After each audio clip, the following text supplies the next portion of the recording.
그래서 한번 그 약간 스케일링 맛집을 가게 되면 거기 이제 그 선생님만 봐달라고 하는 경우가 있어요. 근데 그거는 본인이 알거든요. 맞아. 제거하고 나면 이 깨끗한 느낌이 받아본 사람들은 알기 때문에 팁 같은 거. 그런 건 어때요? 저는 되게 정기적으로 받는 편이에요. 그래서 이제 저는 다 아니까 대충 그 해주시면 티 한마디만 납니다. 해도 알 것 같아.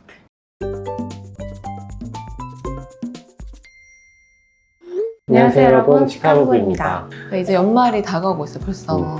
연말은 또 스케일링의 연말에 날이 계절이죠. 왔죠? 11월, 12월. 왜냐면 12월 말이 되면 그 해 보험 스케일링이 이제 끝나니까 보통 마지막에 12월에 오셔서 스케일링 받으시는 분들 많거든요. 스케일링 받으시나요? 스케일링 받은 지 좀 된 것 같아요. 우리 저번 그 채널에서 서로 해준 거 이거 아니야. 아니야? 그거는 아닌 것 그건 같고. 아니고? 어쨌든 치석 제거를 스케일링을 왜 해야 되는지, 스케일링에 대한 모든 것 내용을 한번 얘기해 볼까 하는데, 양치만 잘하면 안 되냐 이런 분들도 있는데 어떻게 다른 거죠? 양치를 하는 건 이제 칫솔로 치면 세균막을 제거하는 거고, 치석은 타액에 있는 뭐 칼슘인 이런 거 합쳐져가지고 볼처럼 굳어진 거기 때문에 칫솔로는 제거가 안 돼요. 맞아요. 그것도 양치를 잘한다고 또 안 쌓이는 것도 아니고 서서히 결국엔 쌓이죠. 쌓이는 네. 부분은 쌓이더라고요. 그 타액이 많은 부분, 많이 절유되는 부분은 쌓이긴 쌓여가지고 꼭 제거를 해주면 좋은데 제거를 안 했을 때 어떻게 되죠? 제거를 안 하면 만병의 근원인 치주염이 네. 진행을 하니까 네. 그거를 이제 제거를 하는데, 적정한 시기에 이제 눈에 보이는 치석을 제거를 해주면 네. 잘 이제 예방이 되는데, 네. 그런 것들 시기를 놓쳐서 잇몸 아래쪽으로 치석이 점점 쌓인다. 그쵸. 그럼 우리가 분명 느껴지거든요. 잇몸이 뭔가 피곤할 때 붓고 이가 좀 시린 것 같고, 그때 가서 이제 치료를 하게 되면 이미 이제 병이 진행되는 상태에서 네. 치료를 하는 거기 때문에, 그래서 우리가 1년에 한 번 보험되는 스케일링을 나라에서 왜 하게 하냐면 그런 병을 예방하고자. 그래서 나는 문제도 없고 안 아픈데 왜 굳이 스케일링을 해야 되냐, 문제가 없으니까 그렇게 스케일링을 한다고 보시면 돼요. 문제가 계속 없게끔 하기 위해서. 그래서 스케일링은 우리가 몸을 씻듯이, 목욕하듯이 몸을 청소하는 개념으로 항상 생각해주면 되고, 우리가 좋다는 거 워낙 알지만 꺼려지는 그런 이유들이 가끔 있잖아요. 그 중에 하나가 아프다고 하는 사람들이 있어요. 그러니까 그쵸? 그거였죠. 왜 아플까요? 왜 아픈 거예요? 스케일링 하면 왜 아픈 거야?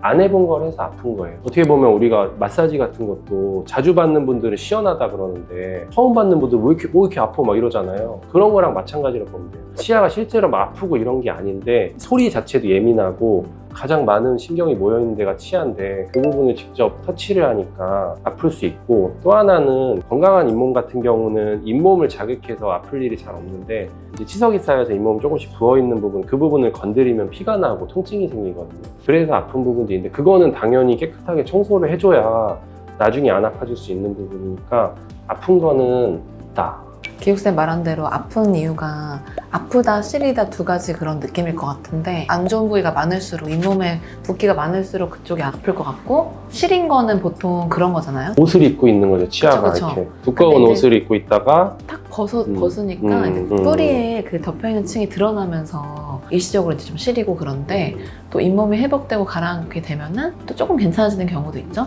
그렇다고 그걸 피하면 안 된다. 우리가 어제 그런 얘기 했잖아요, 그쵸?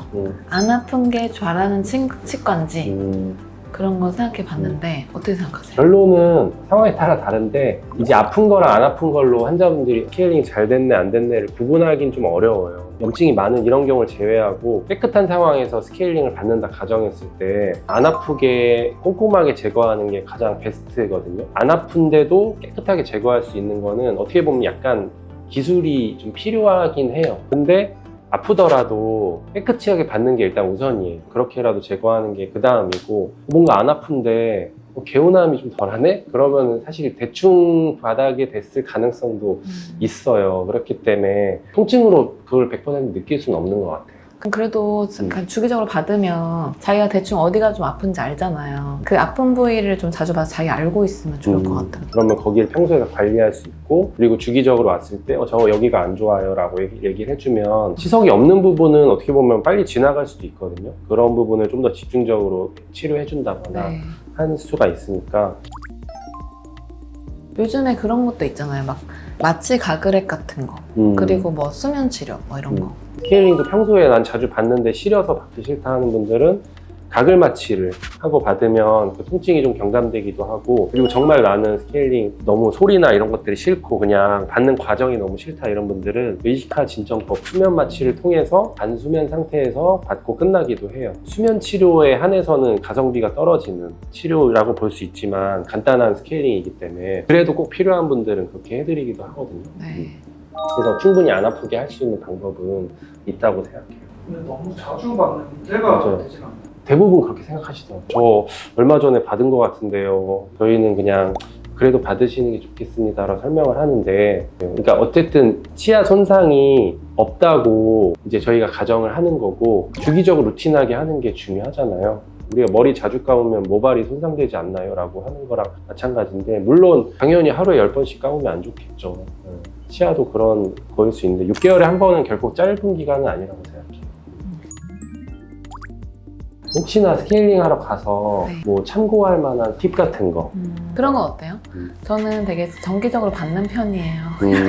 그래서 이제 저는 다 아니까 대충 그 해주시면 티 한마디만 납니다. 해도 알 것 같아요. 근데 막상 보면 다 알죠? 딱 보면 상태를 알고, 그리고 저도 항상 물어보긴 해요. 언제 했냐고, 그리고 주기적으로 하셨냐, 이거를 물어보고 그거에 맞게 이제 하는 거기 때문에 본인도 그걸 먼저 얘기해 주시면 좋겠죠. 그리고 아까 말했듯이 꼭 저 안 좋은 부분 있으면 알려주세요 라고 한다든지, 뭐 만약에 좀 오늘 컨디션이 안 좋다 하면 뭐 각을 마취 해주세요 라고 한다든지, 그런 거 미리미리 얘기하시면 좋거든요.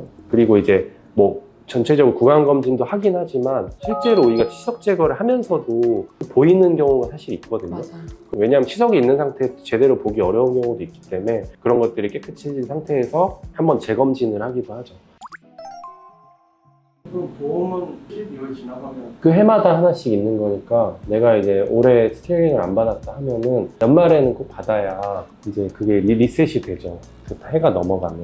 누구나 이제 성인이라면 예외 없이 그냥 받는 게 좋겠다고 생각이 들어서 오늘 스케일링의 모든 것을 얘기해봤네요. 모든 게 됐는지 모르겠는데 어쨌든 치과에 대한 궁금한 네. 것들에 대해 주제를 잡아서 그거의 모든 것을 파헤쳐 보도록 네. 할게요. 네. 감사합니다.